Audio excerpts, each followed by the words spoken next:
quick drying, outdoor, lightweight, breathable, non-slip, mesh hiking trail running shoe.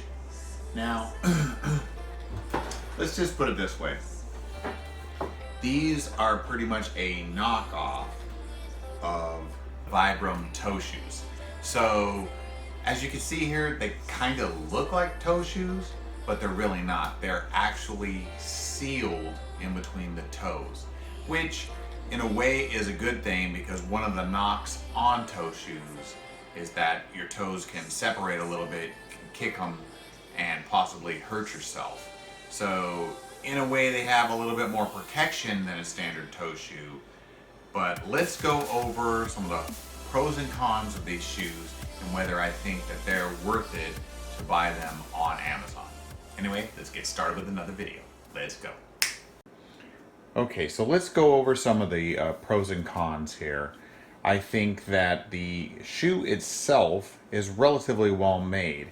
I've had them now for about 3 months, 4 months, something like that, and I don't see any glue coming apart, any seams coming apart, or anything of that nature. It seems to be relatively sturdy construction. It's made out of a breathable polyester fabric, and there's pluses and minuses to that. Now the minuses is that obviously you're a little less protected from rocks and stuff on the side.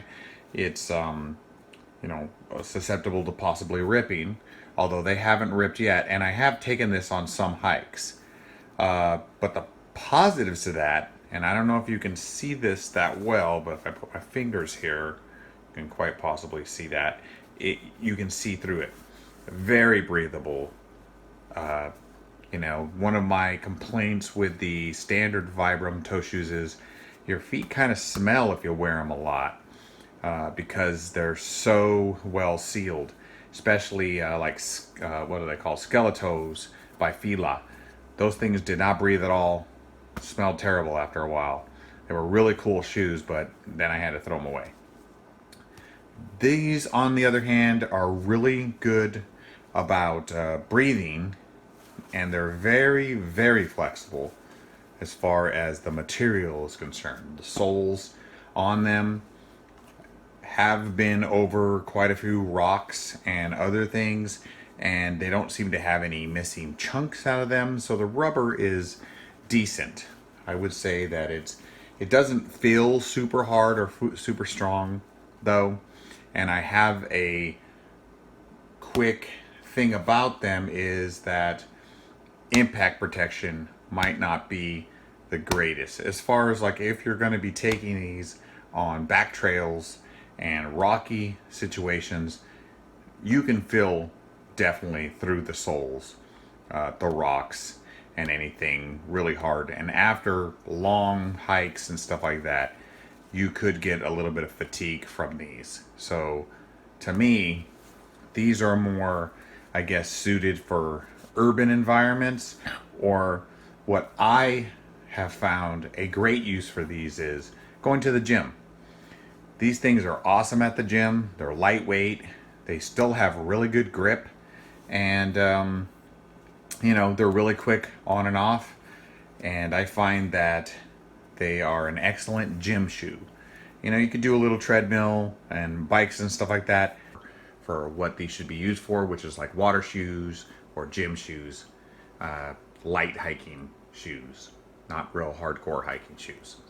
As far as the negatives, I would say that the inner soles, while soft, could use a little bit more cushion, especially on the top part.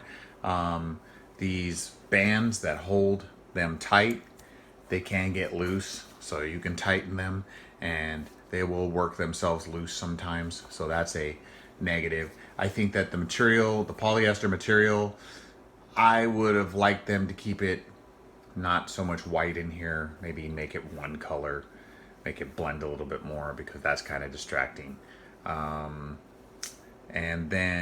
But this is a nice little feature, having that little hoop there. Use that a little bit more thickness, maybe a little bit harder rubber on the bottom, and they do show dirt. But I've had these for 3 months. They've worked pretty good for that, and for the price, I think around $40. I think that they're a really good alternative to some of the more expensive shoes in this class. But then again, you can get 2 pairs of these for 1 pair of the upper end shoes. It just depends on what you're wanting to do. If you want some really nice shoes, I'd probably go with those. If you want some nice kick around shoes that are good for casual workouts and light running days, these are probably more your speed. So I would say that they're probably a good 6.5, 7 out of 10 rating in my book. I did buy them again, so I bought another pair because that's how I roll. They worked out pretty nice, so I'm gonna go with another pair and give these a shot too. Anyway, so that's my video review on these shoes. Like I said, I've had them for about 4 months. They've done well for me. They fit size-wise pretty much like you would think. I got them slightly snug, but if you don't like them to feel really tight, you might want to go a half size above. I know they go up to 14 on the sizing. And I'll leave a link in the description for Amazon. And yeah, that's my video. Thanks for watching. Please click like if you found this video informational. And if you really liked it, please subscribe. I'm gonna go outdoor it. Later.